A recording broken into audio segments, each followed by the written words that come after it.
Today we are talking to Rabbi Amichai Cohen, the director of Live Kabbalah from Tzfat, Israel. We will explore happiness to the perspective of healing transgenerational trauma, and I'm so looking forward to this chat. Hello, Amichai, and very welcome to our podcast. I'm happy to be here. It's a pleasure. Wonderful. Let's start by finding out a little bit about you. Who are you and how was your life so far? What are you doing these days? Well, I was born in Jerusalem, Israel, 45 plus years ago. And my family has traveled to the US, lived in the US in various states, going back to Israel. To make a long story short, and by eighth grade, I was in 5 elementary schools. And I have seen a tremendous amount of different types of cultures, different types of languages, and to be honest, it was not easy. It was not easy, and then going into a high school, never really fully fitting in terms of the exact type of person that was there. And that really caused me to always have a deep quest of searching, deeply, if it's philosophically, or if it's psychologically, or if it's in culture, in music and art, or whatever. And I came on a spiritual exploration after high school to Israel, where I was studying in a seminary, in a post high school type of a Torah experience, and I felt like I needed to explore, and I felt like I needed to go out of the confinements, the box of, and to go and explore. And what I did is actually I arrived up to the north of Israel, in the beautiful city that I live in currently, which is Tzfat. And I kind of fell in love with a city back then. I spent some time then being a shepherd in nature, in the Galilee, lower Galilee mountains. And that was a very big spiritual awakening that I could say I truly had, in reading the Bible and reading, feeling the history literally underneath my feet in the land, was something still is incredibly powerful. And then my parents summoned me back to New York, where I'm from, to get on with life and to go to college. And I remember the experience of standing in Penn Station, the big, hustle bustle of New York City, right there in the middle of Manhattan. And I'm there on a train. I don't know where exactly the destination was, but I remember standing there with my kind of clothing of being back in as a shepherd here, and having this freestyle kind of awakening there in New York City. And to be honest, there was a huge breaking that I had.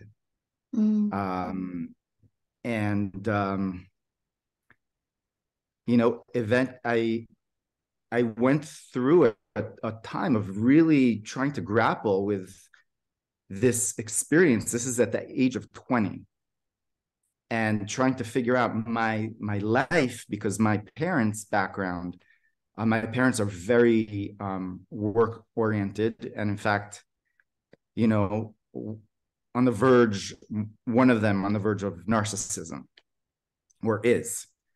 Having not known that, basically, they threw me in the mental ward, where, right now we're reading about the story of Joseph. And I remember like that feeling of like, your own family throws you in, and not being able to help you, and not being able, in especially, when my father is in the mental health sort of field. But because of, that's his field, and it's not really who he is. He's not necessarily fixed. He just does the job of mental health, but he himself is not there. And he's being not being aware of the narcissistic abuse that really happens. I realized that more than ever, I had to turn deeper and turn into a state of God, basically, and having this connection beyond the spiritual connection. So before, I was having an awakening, and it was fun, and I was a shepherd, and I was, it was like a rolling across, and it's great, it's beautiful. But then New York City comes, and the exact opposite happens, and then there's a breaking, and that's when really the true spiritual awakening really happens, because now it's about work. And ever since then, I've been working, and still working. In every single moment is work that we constantly do to uncover and to become more conscious, more aware, more compassionate, more just aware of what our true triggers are. And I found that in the teachings of Kabbalah, really the answers. And really, for me, that was the solution. And so there's the story really gets interesting when we get to America, but I feel like I'm talking, and I want to hear from you. Yeah, that sounds very interesting. And thank you so much for sharing your own experience, because what you're bringing here is your raw experience, your lived experience. And you're talking about how you experience being in the family environments, and having that kind of pressure from the family exerted on you to go through education and to come back into the world and fight for yourself based on the standards of our modern world, achieve a lot and do something with your life as it was expected from the parents. But it's not always easy, because in a way or another, what you're sharing with us is that wasn't really your call. I'm aware that you have a master's degree in education from one of the New York colleges. And of course, you're still educating others in what you're doing today. But talking about your narcissistic parent was very refreshing. And I'd love to expand a little bit on that, if possible, because I know you are a descendant of the Kabbalist rabbis. In your ancestry, right, you have people that have always educated and have always been initiated in the Kabbalah, and they have followed the teachings and the tradition. And I'd love to find out, what is Kabbalah telling us about happiness? And then we'll see how we bring it back to us and our own experience. Okay. So happiness is really a choice. The word for happiness in Hebrew is bisimcha. Bisimcha is also the same letters as bimachshava, which means with choice, with mind, with choice. So within the word itself of bisimcha, the Hebrew language is very exact. And according to our spiritual traditions in Kabbalah, really the world was created with the frequency, with the energy of the Hebrew language. And so the language is extremely precise. And when it says that bisimcha, with joy, it's the same letters as with mind or with choice, it's a huge lesson right there of what joy really is. And it really is all there, because a person could have $1 million in front of them right now and be miserable because the waitress did not serve exactly the perfect pancake, in the morning, and is frustrated with the room service. and the pool isn't exactly, the way they love it. What is really bad? It's my perspective of what is happening. It's not that something is bad, it's how do I look at it?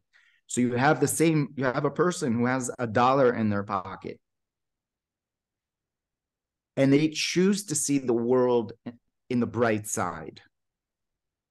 That's simcha, that's joy. And in the writings of Kabbalah, when we think about it, it's telling us that when we think about it, we as humans are comprised of opposites. We have a soul and we have a body. We have a, Kabbalah calls it the will to give within ourselves. The way that we're godly is that when we use our altruistic sense, and it's almost seeing the cup half full. And then we also have our animal soul, which is called the ego. Freud called it later on the ego, and there's many other names for it. But essentially, Kabbalah calls it the will to receive for the self. These two are us. These two are what is going on within us all the time. It's like a conflict between these two different tendencies within us. Constantly.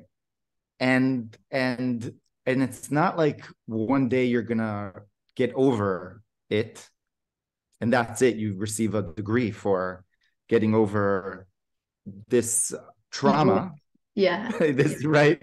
Oh, I got the degree. Oh, and then you're like, oh yes, I did it well. And then it comes back again, and you're like, where was I? I didn't even know what happened to me, because you didn't agree that this is the reality. The reality is that we've got this incessant mind that's always going, and then we have that is always worried about something in the past and is sad about that, or something in the future and is anxious by it, and it can't live in the present.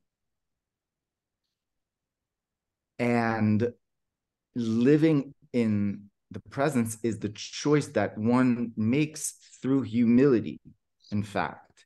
So there's being happy is not like, oh, he's entitled to be happy, or they're actually humbled to the fact that, I don't have to say that this needs to be this way right now at this moment, and therefore you can't be happy because it's never going to fully go in your way.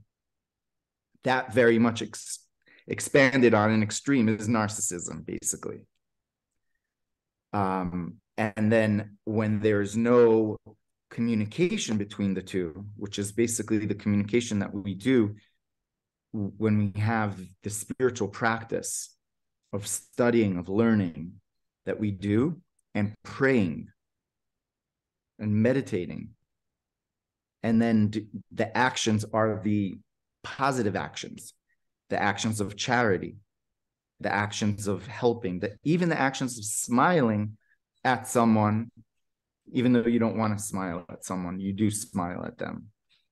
So the act of positivity is really the result of a humbling that now takes on a higher perspective. But as that becomes nature, and it could become nature, and that's actually what we work on, we want to have these type of experiences more often, and very often. Then what happens is it doesn't bring in something far into us.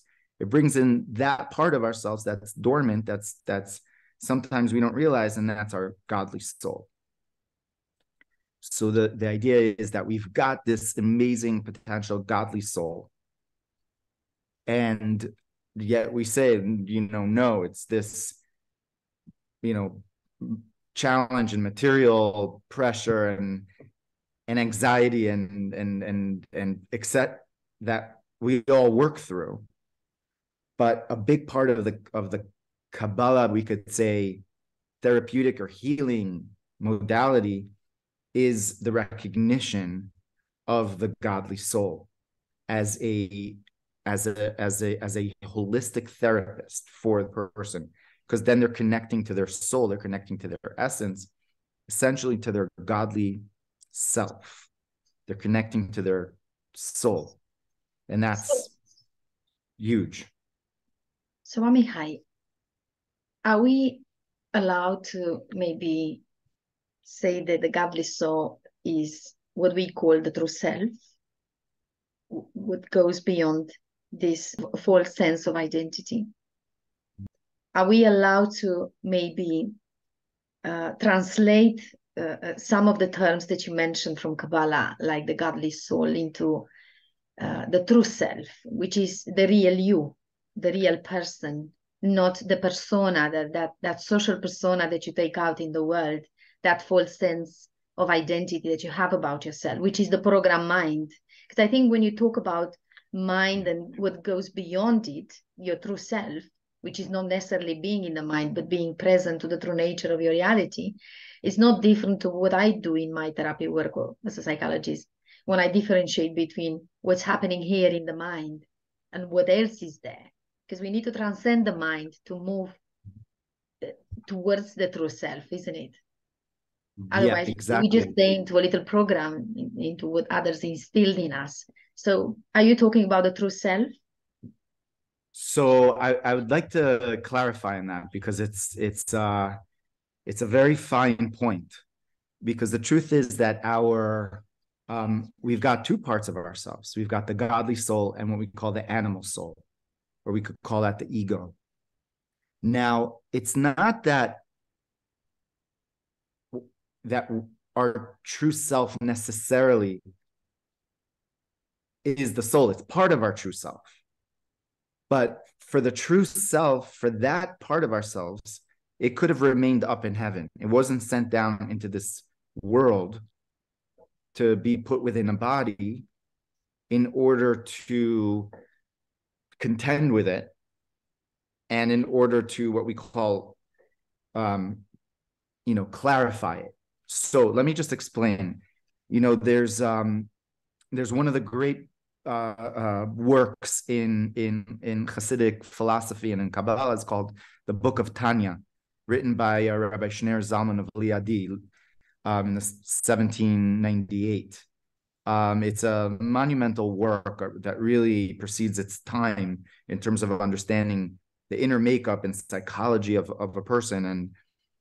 And in this work, he's called the Alter Rebbe, says that we've got these two polar parts of ourselves. The idea is that both of them are meant to assume something which is greater than the two, than each of the halves, meaning that when you look at it from the perspective of we could call it the godly soul, that could be not a certain reality, because we're here in this very physical material world. And if you look at it from the perspective of the body, then it's like, well, why am I here? Like, it's just like to eat, drink, to have fun. And why should I have a spiritual experience? Like, why should I even work on myself? Why should I even try to heal myself? Because anyways, it's like futile, what's that idea? So the Tanya explains that no, the two of them come together, that the godly soul and the animal soul are actually working in tandem to create something which is so amazing, which is really in the writings of Kabbalah, the purpose of creation is that God created man for the sake of, now the Zohar says, this is one of the most important Kabbalistic works, that God wants to be manifested within this world, within this lower world. And to become manifested within this lower world means that the body is not just secondary, number two, the body is a vehicle to actually reveal that. So the true self is actually the divine. That's actually the godly, which is beyond even the godly soul. because the godly soul in it of herself is amazing. She's beautiful. She's she's there in paradise, but she's sent down into this world to now work with and to have a relationship with her body, and with her materialism, and with her challenges, and with her epigenetics, right? Yes.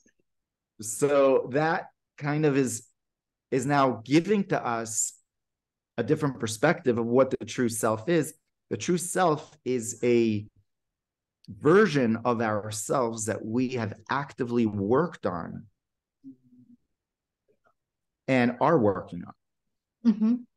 Amazing.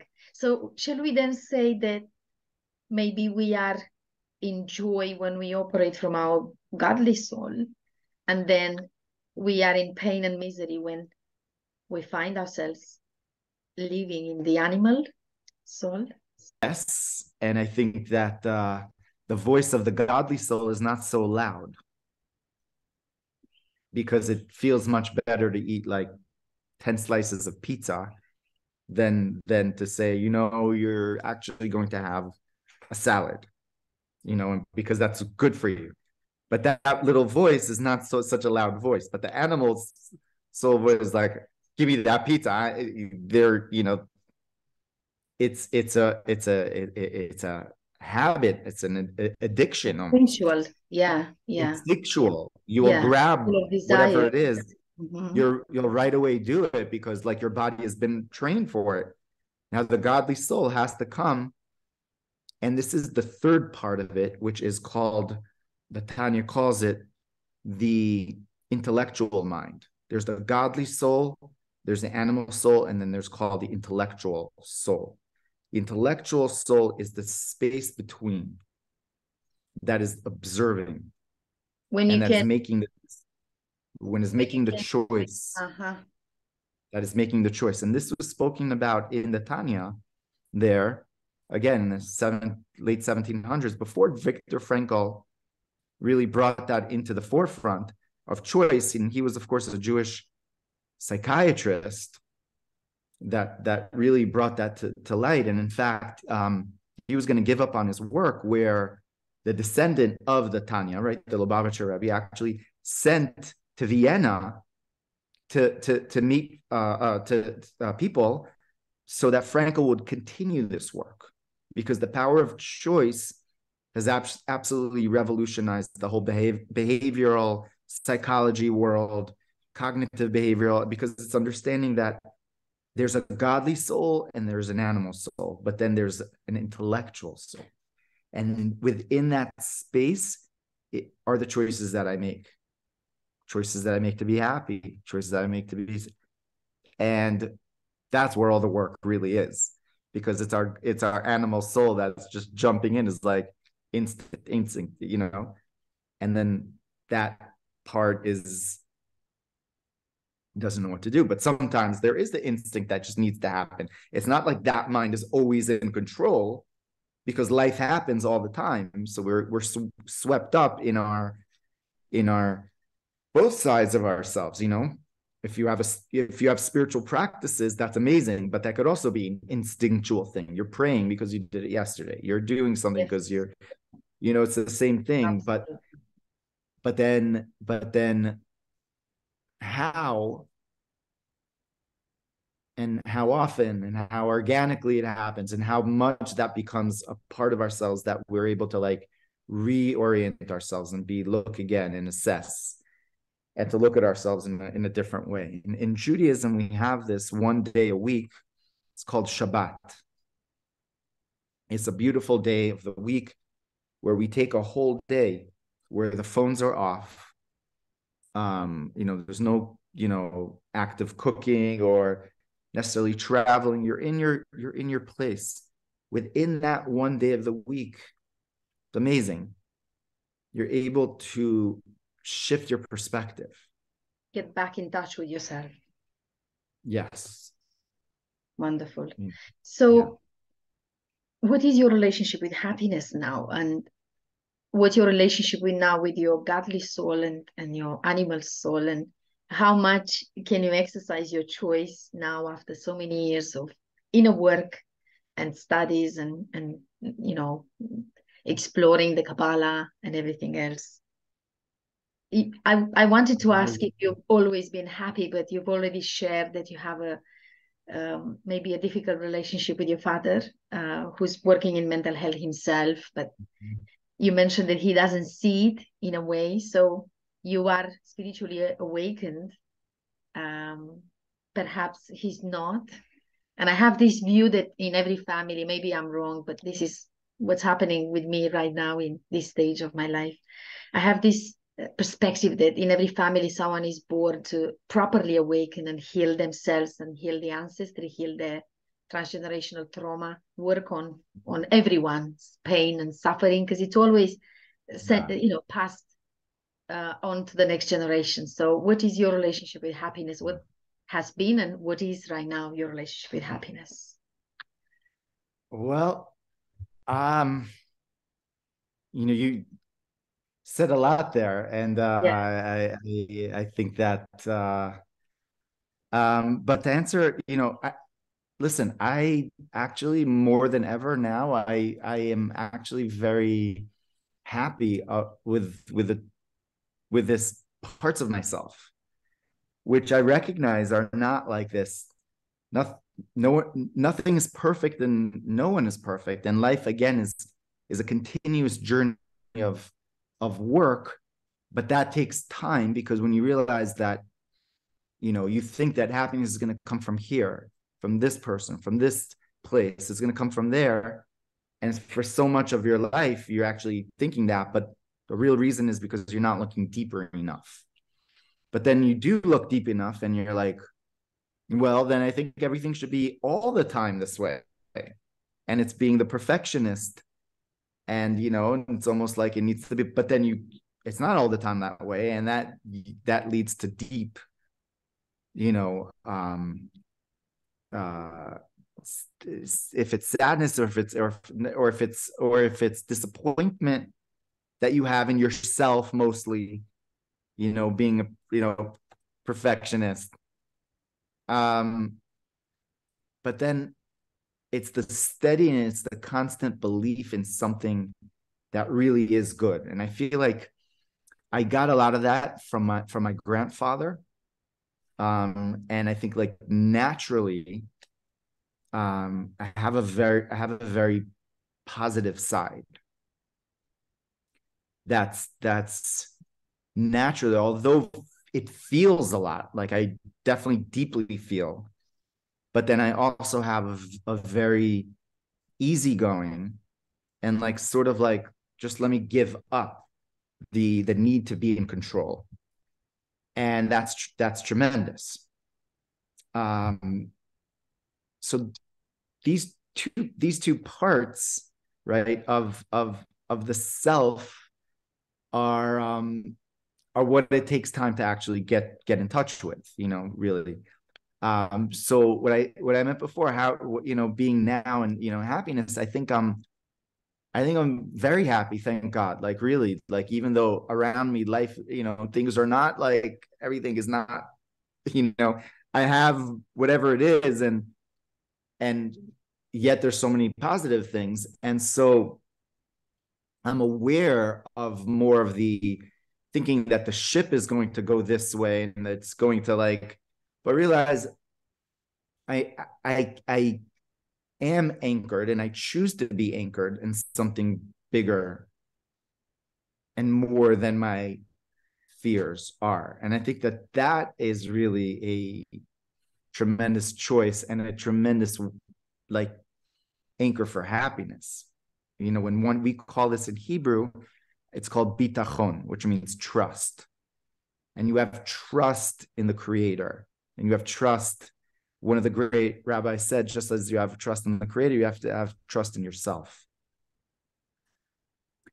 And so, just like you believe in God, you have to know that God believes in you. And actually, the first prayer that we say in the morning, it's a short meditation. When we just rise, we say, Modeh ani, I acknowledge you, that you have given to me this soul with be'emunah rabbah, with your great belief in me. So to think that God believes in me is amazing. It's tremendous. So that's an anchor. And having that trust is an anchor. So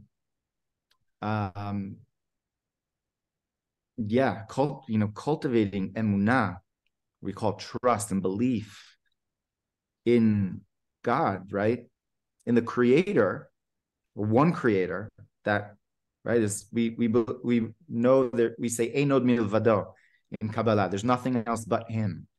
There's nothing else but the creator. In other words, everything really is good in its perspective, that perspective, and it's our way of seeing it, of choosing to see it, like opening up our eyes to try to see it, as opposed to being like anxious by the next like situation that's coming down, or whoa, from the past, this person did that, and therefore I'm going to be triggered like that.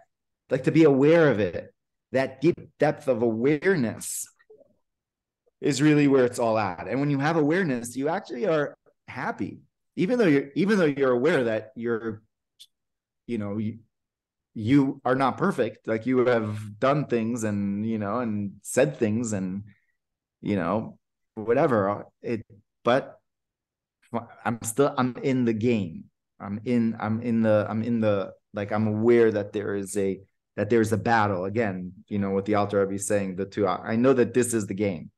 Like, I'm not thinking, oh, I should be there, I should be that. Like, this is normal. Like, actually, it's normal. Oh, it's normal. Oh, cool. I'm happy, actually. But, yeah. You accept what is, in a way. It's a surrender to something greater than you. And I feel, Amichai, that in a way what you're talking about is not about pursuing happiness per se, but it's about embracing it by being present, by being here in the now. And when you embrace life fully, then with the hardship and sometimes the adversity and the pain, then that's what joy is, really. It's about being here, accepting it. I think you need to really be in the now and accept it, what happens. Because if you fight it, or if you allow the fear to overwhelm you, there will be less joy or no joy. I want to say one more point on that. Yes. It says by the Arizal, the greatest Kabbalist in the last 1,000 years, lived in this town of Tzfat.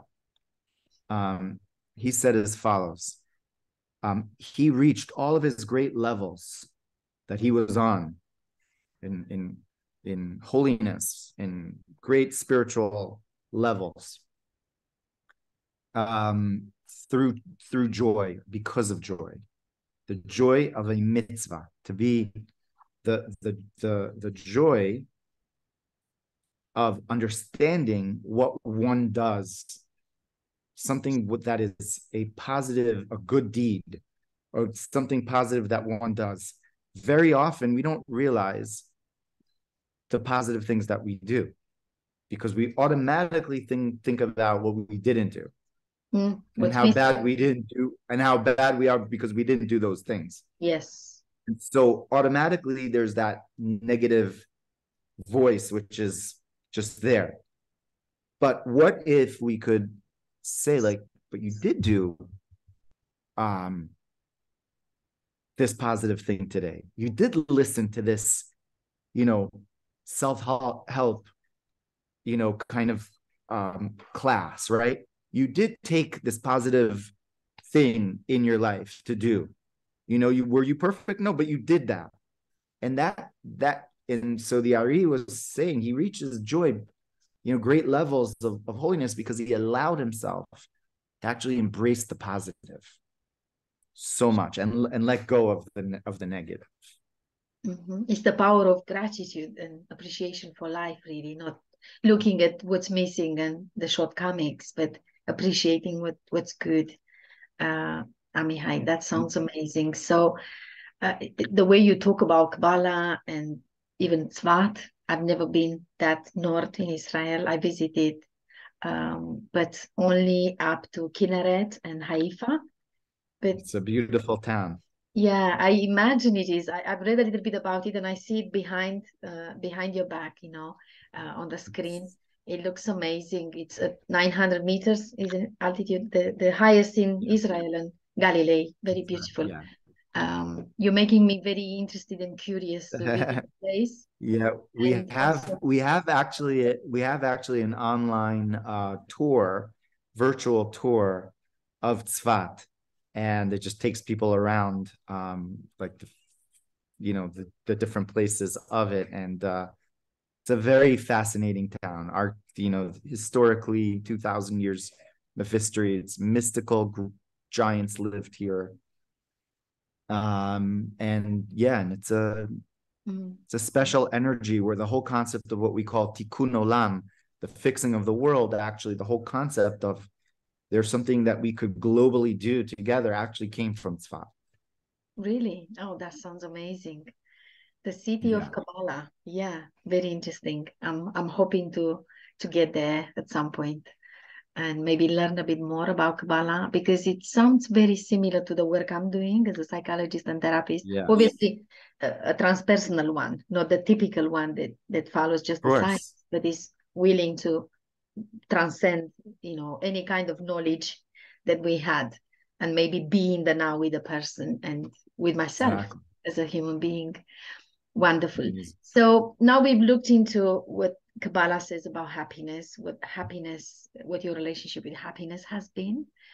Shall we talk now a little bit about how you got interested in transgenerational trauma, um, and what kind of work you're doing right now? Well, transgenerational trauma, I think, is something that I've felt as as a young someone who's younger when I was, and I realized that this dynamic, certain dynamic that was going on in my family from father to son, is something that is very it's deeper than it meets the eye. It's not something that you could just, flip or even choose. It's something very, very deep. And I was doing some work with someone, and we kind of realized that it goes back many generations, about 17 generations in a certain dynamic, and it had to do with their travels. And again, they came from Spain, and then they went to Morocco. My lineage, that's where but in terms of Jewish people per se, there was a lot of leaving countries, forced to leave countries, and a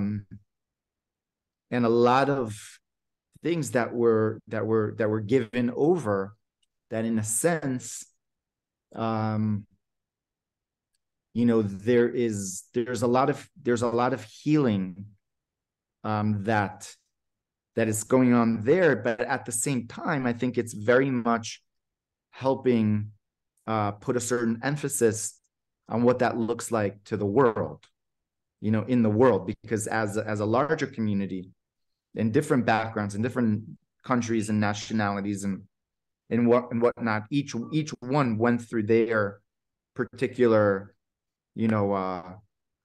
trauma, basically. Yes. um you know we had it, the Jewish people had it, you know in a way that's very extreme based, and therefore, like the healing that needs to happen is really a healing for the whole world, in a sense. It is because we had so many communities that have been affected by uh, terrible hardship, I would say. The Jews, the blacks, the native populations in Australia, in America, and so on. And everyone suffered. I mean, large communities of people have suffered a lot. And they are, especially with Jewish, I think it's very recent, isn't it? With the Holocaust, it's not as Yeah. far back, like hundreds of years or so. And some of the people that have suffered are still alive, like Edith Eger or other people that are still sharing their stories. And they've been our grandparents and grand-grandparents. I mean, it's so recent. It's right here, and we all read about it. We teach people in the history books about it, and we're trying to change the perception on what it means to engage with someone different. Because I think all these disadvantaged communities have suffered because they have been perceived as different by others, and they have been taken advantage of, or marginalized, ostracized, or whatever. So we all live this kind of pain. It's our pain, even if some of us are not Jews or Black or whatever type of community you want to name. I think we definitely belong to the other people that maybe have wronged those communities. So our ancestors have been somewhere, either the one that has hurt or the one that was hurt.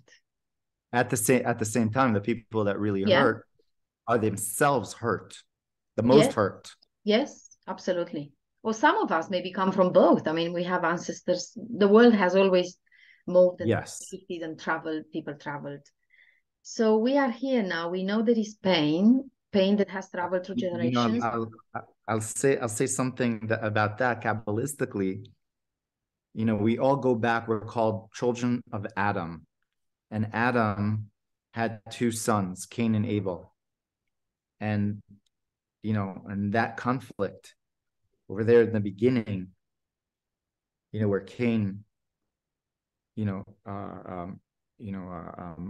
killed Abel, right? His brother. We have from there, Kabbalah explains there's the reincarnations of these dynamics, of these energies. And we are here in this world to heal that. And to go back to a level. To become aware of the bad side. Exactly. And to choose to act from a good point, from a good place within ourselves. Because we have them both. To be a unified atom.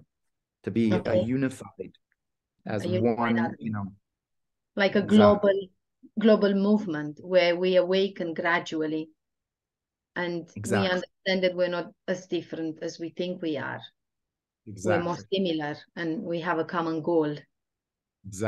We're just human beings. And that's the beautiful picture of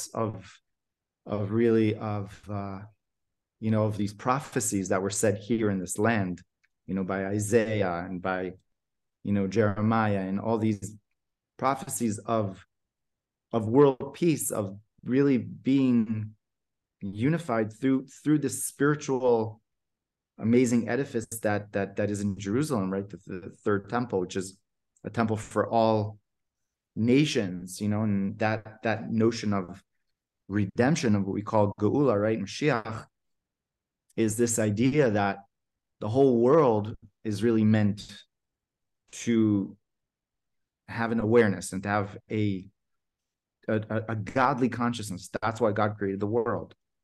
So you could dwell within every part of us, the entire humanity, and all the levels, all the spheres of existence, right? Permeate that, that unity, that oneness.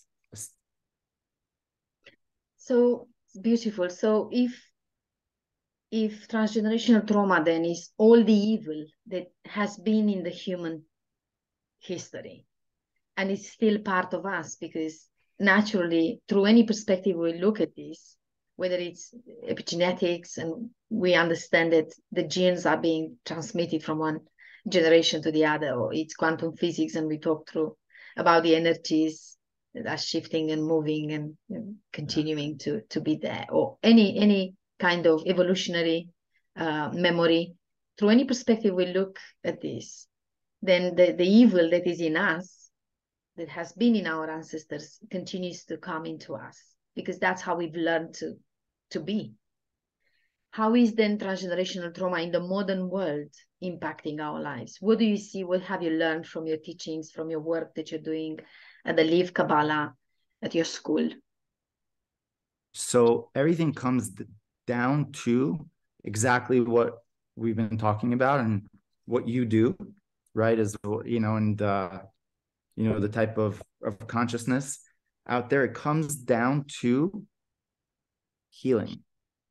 It comes down to we could heal. So yes, that could be a very stressful, intense kind of a thought. And I may even, we may even have these kind of feelings very much, right? But when we choose to change, and this we call teshuvah, we call it like literally repentance. When somebody makes a mistake and they say, I'm not going to go back to it. Actually, we consider what is repentance is not like, oh, I'm sorry, and then you do it again. That's not called repentance. No. That because, but it says there's two conditions. One is you say the sorry, and the second one is you're not going to do it again. You change inside. You transform as a person because you've understood the impact of your wrongdoing.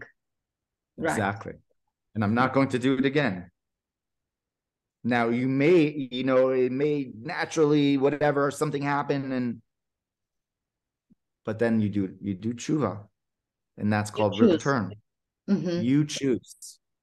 You choose. So you need to be spiritually awakened for this, isn't it? Otherwise, you're going to repeat that over and over again. Exactly. And actually the word for Shabbat, and this is a beautiful idea, is the letters tashuv. It's the same letters spelled backwards. Shabbat is like this restful day that we said like gives us the time of perspective, but it also means the return. In other words, it doesn't have to be a crazy intense experience. It could be a beautiful experience, and it should be on the level of pleasure that we're even choosing to change. And so that's the letters for repentance is actually the letters for the Sabbath of even resting, because when you change, you're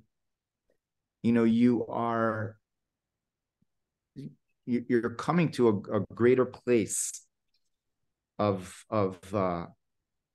forgiveness. And we, there's the teachings that when somebody really comes back and makes mistakes, they're actually on a higher level than even the perfectly righteous person, because this is called the master of tshuva, somebody that constantly is human. Again, these two sides falls, but they come back again. They fall. The transgenerational stuff is like, I can't change.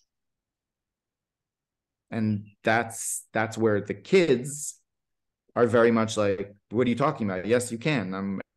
You have this conflict between the generations over there, but then the kid himself is also, well, why am I acting like my father in this way? I told him I'm going to be completely different. I'm still programmed that way of like, well, maybe that next generation is going to really have it like more clear, or maybe that generation that's making the choice is really almost like the great ambassadors. And in a sense, that choice is tremendously powerful, because it says that at the end of days, everyone is going to be doing this kind of tshuva, what we call work. Everyone have to. You have corona, like you have like, you're in, you can't pretend that everything is 100% fine. No, you're checking inside. And this is why we believe, that we had this pandemic. It wasn't a chance. Like God wants us to really look inside and to really change. And corona actually in Hebrew comes from the idea of the crown. There's like almost like a very deep reason of facing our deepest fears of mortality, basically. And you see people that everything came out. I mean, and everything came out, and by so many people, everything came out. And it's a blessing because now we get to do tshuva. We bring it all out. We face it. And it doesn't always look pretty. No. And yet, Amichai, some people don't get it and they don't awaken and they don't believe they have an issue and they don't want to look within themselves and they don't want to consider the others. You mentioned about narcissism earlier on. And they just believe they are right and there's no other reality than theirs. And they believe that they own the whole truth, isn't it? Some of them, unfortunately. Is this in the Kabbalah, is this something natural when both energies need to be together, like the evil and the goodness? They need to dance together, otherwise one will dissolve without the other. I'm not sure. I'm not initiated on this. Is there anything around this, like the balancing energies? So the thing is like this, like we believe that there's two things. Actually, everything that one sees is actually a mirror. So when you see something in someone else, it means that really there's something like that in you. Right. On some level. Doesn't mean no, it like not exactly like you, but on some level you saw that thing on a certain level. That's A. But B, there are people that are legitimately, it's, you know, we could say unconscious, right? And can we make them work? conscious? Can we help people awaken? What do you think? Right.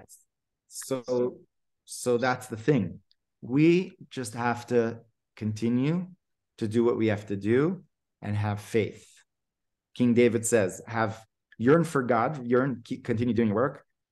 Be strong, chazak v'ametz, and be courageous. And then continue to yearn. That's what King David says, right? Meaning that all we could do is just basically have this, we're doing what we believe is the truth, right? And what we need to do. And that's everything we have control over. Yes. You don't have control over. Yeah. Yet, the kind of work that we are doing, that the kind of work of really putting out goodness and positivity in the world and giving people the option of having something authentic and deep and meaningful, transformative is what we could do, because that comes from the side of positivity. It's never from the side of like, oh no, you need to be this way, you need to do that. It's like, that's already contradicting itself, because it doesn't work that way. Yes. So trusting in God, that God is gonna bring about this person's journey in their way. They're gonna, whenever it's going to happen, but for sure it's going to happen. We don't know when. We don't have control over that. Fair enough. So we still do our work irrespective of how others react to our work, to us, or how they respond to it. So how do we heal then, Amichai, transgenerational trauma? Because we have these people surrounding us. Sometimes they are part of our family, like you mentioned, or they are, workmates. They are people that we see every day, and they are hurting us. So maybe they, I don't know, they rub us the wrong way, as we say it in England. So how do we heal this transgenerational trauma? So you have to learn the balance of sometimes not speaking to someone, the balance of distance, of borders. In Kabbalah, we have what we call the sfirot, which are the 7 chakras, almost like spheres. They're chakras, and each one of them has a dimension. So there's a dimension of fixed chesed, of giving, benevolence. In fact, my wife is giving like a whole course on this on Live Kabbalah, on the whole dynamics of the emotions. So you have someone that is rubbing you in the chesed sphere and wants things from you, means that your own level of giving is a little bit not balanced, and you need to learn how to balance that. And Gevura is the other side. It's actually the balance. that sometimes you need to say to the person, I am not going to answer your call. I am not going to, I will not be spoken to that way. Setting boundaries. And setting boundaries and walking away. That's Gevura. Forever? And so, is this a way of healing yourself? Shall we do this Sure. forever, or just temporary until we have the time to renegotiate our positions and re-engage? It may be forever. Forever.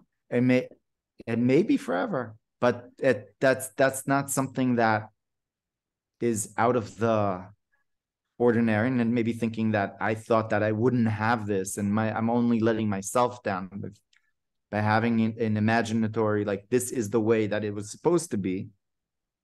And well, no, this is just the reality of what it is. And so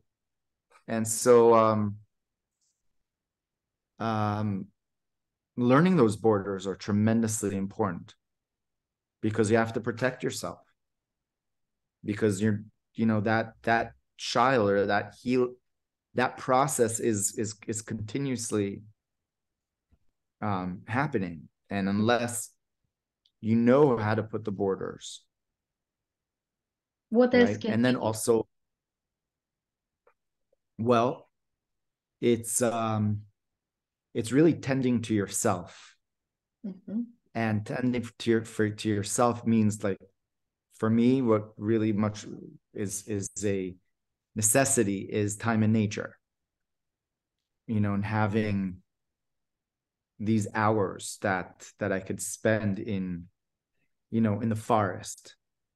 So I could say, well, it's not productive, and I got to be doing this. You have to be, no, if I don't get this, or I don't swim once a week, or I don't like walk or eat right, then there's no healing. How could I do anything?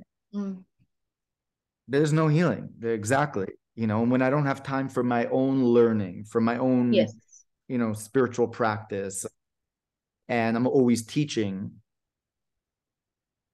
So that's not a healthy balance. But if I'm only looking inwards and only thinking about myself, and I'm not, doing what I need to be doing, that's also not the healthy balance. So it's understanding what are the things that you need, but then, okay, you need them, but you also need to face your fears. You need to face the darkness, and it's not a fun experience all the time, most times. It's not. That's the bumpy ride we take in our journey, isn't it, sometimes?